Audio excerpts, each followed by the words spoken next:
Hi, guys. Hi. Hello. What about that free kick, eh? Oh, Straight in. Straight Straight in with that, are you? Right. Starting with the cherry on top. My giddy family. That was different class. Wasn't it just? I mean, he's dealing in a completely different currency to the rest of football players in the world. The ball hits the apex, then it sort of drills down at a faster speed than when it left his foot. I can't figure it out. He doesn't like his run up is not particularly sort of vigorous, if you know what I mean, and intense. Takes about 3 steps. He side foots it. Yeah. It's in, and the way the free kick was for old Mess was I won't ask you if you've seen it, ladies and gentlemen. Yeah. It was fairly straight. So that oddly, you have a lot more to do. Well, he because moved the goalkeeper's not. He moved the ball inward. Let's make that very clear. And he stole a couple of yards. That's all I'm saying. Did he? No, that was Uri Geller helping him with the ball. I think because Alisson was over slightly one side, but not as fully one side as he may have been if it was at more of an angle. And the way he just wraps his foot around the ball, it smashes the net. And the way, quite frankly, Gary Lineker and Rio Ferdinand disgracefully celebrated that showed real lack of class and character. When pundits enjoy football, they should be completely neutral. But this, by the way, someone conducting a murder investigation. I'll tell you what, they should have long jackets on and a polystyrene cup at all times and say he's done it before. And he's going to do it again. Yeah. They should Unless have to catch him. be injected with something to kind of relax their muscles. The interesting part of that is that it's a fairly recent thing for footage like that of when they're not broadcasting to be shown. It's because of social media and people want to show extra content and get people to watch their shit. We get all that. The very idea that pundits and supporters and presenters haven't celebrated goals back in the day, it's just ridiculous. And I also think that this levelling at them of it's because they play for Everton and because they play for Man United and because they play for Barcelona. Do you know what? That may well play into it. But what you watched in that video there were two people who loved football, something that unites all of us doing this, people listening, and it's the love of the game which keeps it all going. They're doing a job they love. I imagine if someone had scored a free kick like that for another team, they would have celebrated it just as vigorously. Now, I know that Lineker's got a massive thing about Messi. He loves him and he always talks about him, and I get that. But that aside, I don't think anyone would disagree, surely, that if it was someone else who scored a goal of that greatness, they wouldn't be celebrating. Yeah, and also, I mean, it is nice to see. They're not neutral. You know, they can professionally be as much as they want. They care about the clubs they've played for, the clubs they've supported. Because there's no such thing as absolute objectivity in the world anyway. And it's really daft to expect people to rein their emotions in like that. I understand it if it's like, if Hugh Edwards opened the news by going, Gavin Williamson has been sacked today, get in! Then people might, rightly take issue with that. But it's not the same. No. Well, and also as well, you're in one of the greatest cathedrals of football, watching possibly the greatest player of all time do something in which you think, surely we've seen all of Messi's tricks. We've seen it all, surely. In a game where he was relatively quiet by his own standards as well. He pulls out that in a Champions League set, the occasion and all the rest of it, to not be moved somewhat by that. You'd have to be a robot. You should be doing the job. Yeah, exactly. If you're not passionate about it and you can't get passionate about that, you should not be doing that job. Former Real Madrid player Michael Owen running around the desk when Barcelona came back against PSG? Yeah. I mean, Real Madrid fans, maybe they were. I don't know. Going, hang on a minute, why are you celebrating Barcelona? And he is one of the most boring people in football. And look what football did to him. Exactly. Let's get on board with football. Let's not fall into the trap of talking more about that than talking about the goal itself, because the goal itself is the most important thing. And I think it is really difficult to assess and to understand, even if you watch football all the time, exactly what we're witnessing with Lionel Messi. And I do think that when he retires and moves on, and I hope it's not for a long time, but when he does, we'll be able to look back in retrospect, and people who are more learned than me will be able to say, this is what he means to the game, this is what he's achieved. But I do think that there are certain things that it's not easy to comprehend, because the human brain is only so big and you can only understand things to a certain extent. For example, a great example would be, when they published that first picture of the black hole, right? And they start talking about, and it's amazing, but they start talking about things like, that's 40 million light years away. Yeah. And which basically means it'll take you 40 million years traveling at the speed of light to get there. The numbers just become very big. It's like evolution. It took millions and millions of years, right? You can't comprehend it. I wonder if you can comprehend exactly how good Lionel Messi is, purely because he's still standing out and doing these things, surrounded by people. other athletes who, if they walked into just about any football pitch anywhere in the world, would be by far the best football player. Yet he still looks head and shoulders above all of them. And very, very quickly, if I can finish, just quickly, I remember playing with a guy when I was a kid. Who came from Plymouth Argyle, and he was released by Plymouth Argyle because he wasn't good enough. And they were in the bottom tier of professional football at that point. He was only 21, life ahead of him, was a great athlete, and he was brilliant. We played at just a normal Saturday standard, so nothing special. And I think he scored something like 27 goals from midfield in about 3 months. And it was amazing to even play with him. Right? He was released by Plymouth, okay? Lionel Messi is making people 100 levels or so above him look stupid. It's impossible to comprehend. Yeah. Pete, you rate Lionel Messi, don't you? I think he's better than Luke's friend. Yeah. I agree with that. What you saying? What I was going to say was that Piqué and Busquets are on for their third treble under different managers. Yeah. And it is amazing. Even if you just stack it up with his trophy haul by the end of it, anyone who'd never even seen Messi play will go, oh my God. And that won't tell half the story, as you're alluding to there. It's just, I've never seen anything like it. Never seen anything like it. Well, yes, Liverpool undone by Barcelona. The score doesn't really reflect the game, No, does it? I think Jurgen Klopp's right when he said that's probably one of our better performances. But He said it was their best away. Leo Messi just kind of just grabbed all They the had a game few little chances, bit. didn't they? They had a few chances. I think I wrote on the WhatsApp group saying they could get something out of this. Yeah, Barcelona were dropping passes. There was you a let lot of yourself down there, to be fair. No, there was a lot of histrionics. There was a lot of I think Barca could see Liverpool come back in the game, you and there was fell a in- lot of throwing at the floor, everyone rolling around, and all that stuff that you get when you want to take control of a match and slow it down a little bit, because Liverpool are obviously a very quick team on the break. And then, of course, Messi's, if Suarez, that ball doesn't drop to Messi, it's a different story. If Messi isn't Messi, if Salah puts in Ter that one at the Stegen end. isn't an amazing goalkeeper that night, maybe he has an off day, those balls come in. Milner, he scored a fucking cracking goal. He hit it right at Stegen, though, didn't he? If Salah doesn't whack the ball against the post, Well, if he really... scores that goal 3-1, you think, okay, there's a bit of hope there. I massively. think if you offered 3-1 to Klopp before the game, would have taken it. At the same time. Because they're potent at home. But just quickly, I disagree slightly with you guys, purely because I think if we're going to go down that road of if this and if that, Barcelona probably with better decisions in the final third could have probably scored 6 or 7. I also think that Barcelona really should have won that 4-0 with a Dembele chance late on. Yeah. And also the thing with the goalkeeper, I always find this really interesting. People say, if the goalkeeper hadn't done this or that. Goalkeeper plays for the team. Do you know what I mean? They count as repelling. And I do think that something Klopp said a while back about, I don't know what game it was about actually, but I vaguely remember Klopp saying,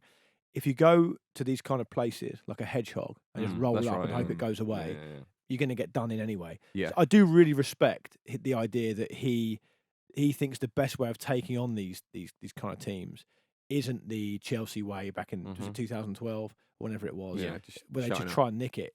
He does really go, head to head and really try and take them on. And I do think that's worthy of some respect. I think it's a really big ask for them. But the reason I say 3-1 they'd have taken it is because I think they know how good they are at Anfield and how many goals they can score. And their record at Anfield in recent seasons is very, very good. The problem now is it's going to be very, very difficult to stop Barcelona scoring, isn't it? Especially if you've got to go at them. They'll have to win by a 4-goal margin, unless they win 3-0 and it goes to penalties, something. But really, a 4-goal margin. Can you see Barcelona not scoring though? No. I cannot see Liverpool beating Barcelona by a 4-goal margin. So if they did, it would be one of the greatest nights in the history of the flipping competition. But was it Roma were 4-1 down last year after the first leg? Yeah, that's come true. back 1-3-0. Yeah, so. but Barcelona don't seem the sort of team to let that kind of thing happen twice, though, do they? They do learn from those odd humblings. Can I just say before it gets lost, for Messi's first goal, Suarez's knee that came back off the post, off the crossbar, it's been sort of forgotten a bit. If that had gone in, that would have been as impressive as the free kick, really. What quick thinking, great what improvisation. athleticism, Who here was surprised to see Luis Suarez celebrate so vociferously? I love that. That's fine, though, isn't it? I had my eyes on a yellow for him. I don't know. Will he celebrate at that Anfield if he scores? If he does, fair enough. Absolutely, yes, he will. Yeah, exactly. He'll bite the badge. Having said what we've all said about how Liverpool are a good team and they were beaten soundly last night, whatever the circumstances, I'm going to get a lot of stick, certainly from a couple of people in here for saying this. I genuinely think Newcastle have got a chance against Liverpool. Well, I think that is a very, very tiring. Does anyone share this thought? I think Newcastle can be very tight at the back, and if it comes down to exhaustion, and that's the only way. That, Newcastle are in good form though. They've got and Liverpool's record away at Newcastle is actually quite poor, isn't it? Yeah, They're they've very had the organised. number a couple of times. They're very organised. They're very well drilled, but it depends on what kind of game that Rafa wants. Really, they can even have like the cut and dry, like just pack the box and then try and get something on the break, have Ron and hold it up for Perez or whoever's running on, but. It's going to be very difficult for them.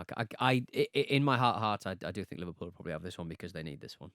And they've got depth. And to be honest, they made a couple of changes last night, and they could revert to their original setup. Yeah, I wonder if Shaqiri will come in as well because they probably will need to rotate after because that's a draining game against Barcelona. To get nothing from that as well, the way they exerted themselves.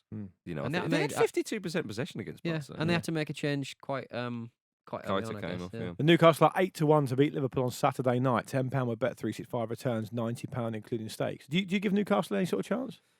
Well, sounds like you do, Luke. Yeah. I do. I genuinely do. Well, a little bit in terms of the form they've been in, and how will Liverpool respond to this? You know, we saw when different circumstances, I know, against a better side, but when Manchester City were beaten by Spurs.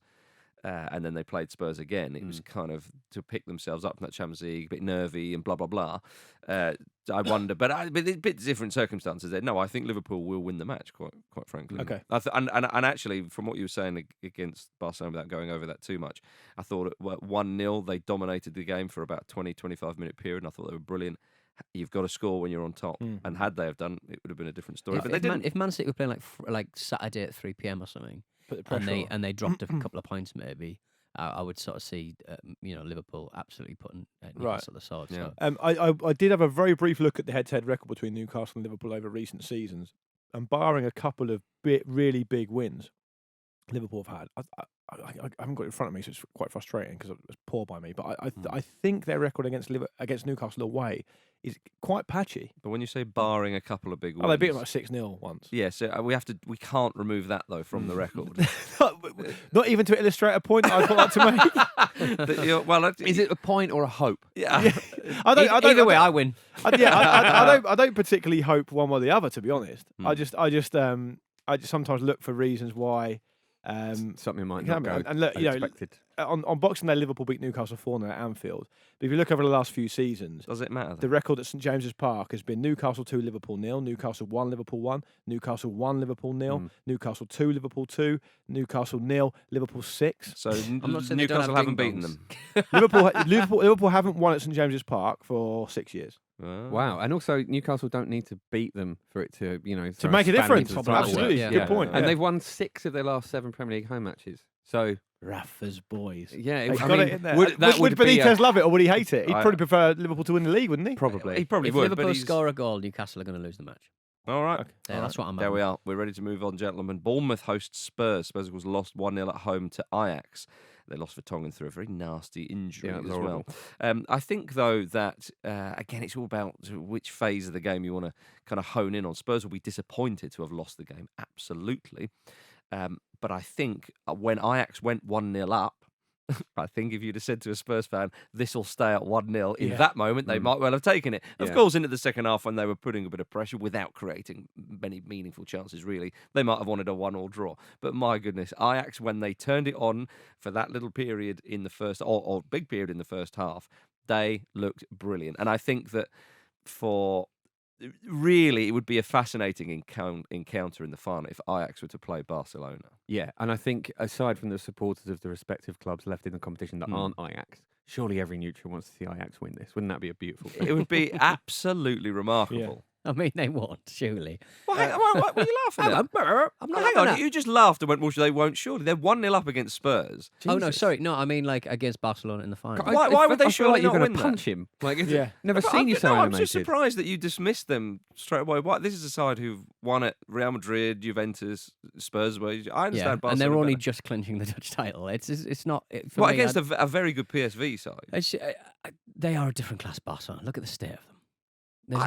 Look, if it happens, I'll be the first to say I'm surprised brilliant. you're so quick to dismiss Ajax. If you're in because the more broad point is if you're in the semi-finals, you've got a chance of winning it. Yeah, but I think if Barcelona were going to choose either, I don't know, Manchester City, they'd rather play Spurs than Ajax. Yeah, they'd rather play Spurs. They'd rather play Manchester City than Ajax. But like they're not going to get beaten by Ajax. And if they do, fair, well done them. It's just not happening. It's not happening. Did you see them last night? It's not happening. Oh, All right. They only need half chances. Look at Suarez's goal. There was nothing there. He just ghosted and put I'll tell you what, Van Dijk touches on it. escaped the criticism he should have got for that because that was poor by him. it was a bit I poor. forgot to say that earlier. Actually, he's got away with that. Yeah. He'll be Slag delighted him listening off to this. I was at the game between Spurs and Ajax, You were. and I have to agree with you, Marcus. The first sort of 15 minutes, I think the goal was exactly 15 minutes. It looked like it might become a damage limitation job. There's something that really interestingly happened, and I have to confess, I haven't actually seen back close up the thing that happened with Tonga. It was down the other end. I knew that he went off, and I've seen some reports talking about concussion and all the rest of it, and clearly there's a lot of work to be done around head injuries in football, and we don't need to go too deep into that because it's pretty cut and dried. What it did do, though, was provided maybe a 4 or 5 minute stoppage, which completely killed Ajax's momentum. Yeah. I don't know if that came across on the TV, but in the stadium itself, the Spurs were kind of comfortable, bar maybe one other chance going into half time. They came out at half time early. They looked bang up for it. And I thought they controlled large parts of the second half, Spurs, without really threatening, as you say. Now, there's an element to it, I suspect, that Ajax were comfortable with them having the ball till about 30 yards out. Hit them on the break. And they had probably a bit more in the locker. And they should have so scored close, the second. They so close to getting that second. should have scored it. And the reality for Spurs, unfortunately, and maybe not necessarily unfortunately, because they're in the semi-final of the Champions League, and that's a great achievement. They didn't really have much choice around the team they picked, the options off the bench. Whacking up with the big man. They ended up bringing on, of course, they brought on Sissoko, who did well, but they ended up bringing on Ben Davies and Juan Foyth, both to play at fullback. And it's kind of like, well, at the very top table, with respect to those two players, Ben Davies is probably going to be moved on and has got really lost whatever pace he had. Juan Foyth is a really exciting young player, but it's a lot to ask for him to affect a game at that level at this point in his career. So for them to still be in the tie, I think is a good thing. And if they score early against Ajax away, it could be a really interesting thing. But I think Ajax are firm favourites now. It's one of those things, though, isn't it, where